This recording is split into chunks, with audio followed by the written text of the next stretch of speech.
आज दिनांक 31 ऑक्टोबर 2025 रोजी सरदार वल्लभभाई पटेल जयंतीनिमित्त राज्य राखीव पोलीस बल गट क्रमांक 16 कोल्हापूर यांच्या वतीने राष्ट्रीय एकता दिन साजरा करण्यात आला।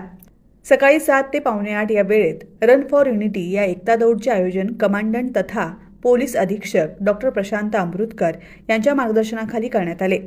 वाशी नाका ते फुलेवाडी रिंग रोड या मार्गावर झालेल्या या एकता दौडीत 11 पोलीस अधिकारी, 107 पोलीस अंमलदार, अल्फान्सो स्कूल आणि आयकॉन इन्स्टिट्यूटचे 100 विद्यार्थी, 20 शिक्षक, डॉक्टर, पत्रकार आणि 62 ज्येष्ठ नागरिकांसह कोल्हापूरकर नागरिकांनी उत्स्फूर्त सहभाग नोंदवला। कार्यक्रमाच्या प्रारंभी डॉक्टर अमृतकर यांनी उपस्थित सर्वांना राष्ट्रीय एकतेची शपथ दिली। राज्य राखीव दलाच्या जवानांनी देशभक्तीपर गीतांद्वारे एकतेचा संदेश दिला। कार्यक्रमाचे नियोजन आणि प्रास्ताविक PSI अशोक गुजर यांनी केले। सहाय्यक समादेशक महांतेश तल्लूर आणि संजय कांबळे यांच्या उपस्थितीत हा कार्यक्रम उत्साहात पार पडला।